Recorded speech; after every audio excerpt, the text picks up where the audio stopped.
2-0-0 en espérant que ça va, que les choses se passent. La tête de ma grand-mère, je suis allé courir avec les petits ce matin. On va manger de veau, on va manger un petit casse-dalle et tout. Et là, wallah il adim, je croise un frère qui avait fait Hijra il y a 8 ans.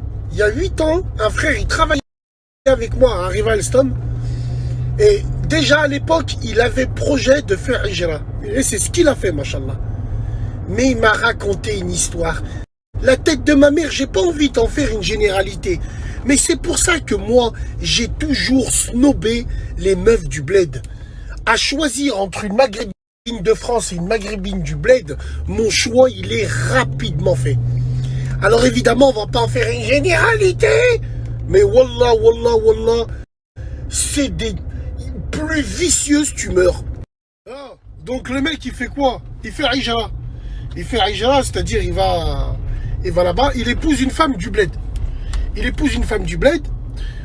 En 8 ans, il a 3 enfants avec elle. Lui, il avait déjà une femme ici en France. Il avait eu un enfant avec elle, il avait fait le halal et tout. Et ça marchait pas et tout, bon bref. Il a divorcé avec elle. Et il a un enfant avec elle. Et cette femme-là, il lui arrive un accident de voiture et elle meurt. Le frère, il dit quoi? Il dit, moi, je vais retourner en France, récupérer mon fils et je vais le ramener. Allez, on va faire une pierre deux coups. Il dit à sa nouvelle femme, tu vas venir avec moi, avec les enfants. On va aller en France. En même temps, les papiers, on vous les fera. En même temps, on fera une pierre deux coups. Comme ça, on pourra revenir en France, aller au bled, un peu comme on a envie. Ils se disent, ok, aucun souci. Cette femme-là, cette sonaque du bled, elle avait 2 cousines ici en France. 2 cousines qui sont nées en France et tout, et qui parlaient avec elle, ainsi de suite, blablabla. Elle était en contact et tout avec. La tête de ma grand-mère, c'est un truc de fou. Alors, ce qui se passe, il arrive en France. Wallah l'adim. Il arrive en France. Hein. Il arrive en France, le mec et tout le reste et tout. Donc, il fait les démarches administratives. Et là, il y a sa nouvelle femme qui est avec les enfants. Et elle lui dit, je vais aller chez ma cousine pendant 3 jours. Sa cousine, elle habitait à 100 km de chez lui. Donc, elle y va. Au bout de 3 jours, sa femme, elle l'appelle et elle lui dit, je ne vais plus rentrer au bled. Je demande le divorce. Le gars, il comprend pas, il dit quoi? Elle dit, ah non, non, moi, tu veux me laisser au bled? J'ai vu la France maintenant. Au bled, pour nous, c'est la misère. Je demande le divorce. La tombe de mon grand-père, elle est venue en France, elle a demandé le divorce direct. Demande le divorce. Comment ça, tu demandes le divorce? Bah écoute, je te cache pas, moi et mes cousines, on a fait les démarches. Moi et mes cousines, on a fait les démarches.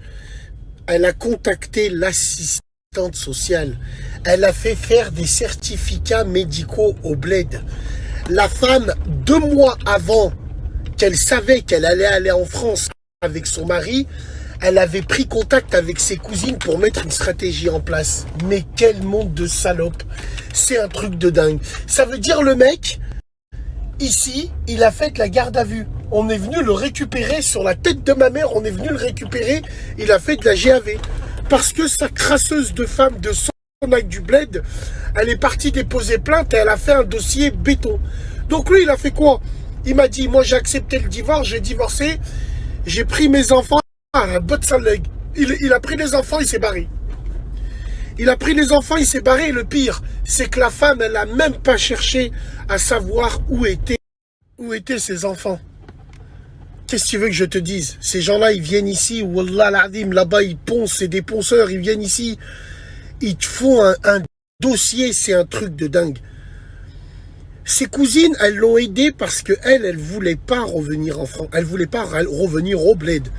Et c'est là, elle lui a dit, écoute, si tu veux faire ça, prépare le terrain déjà.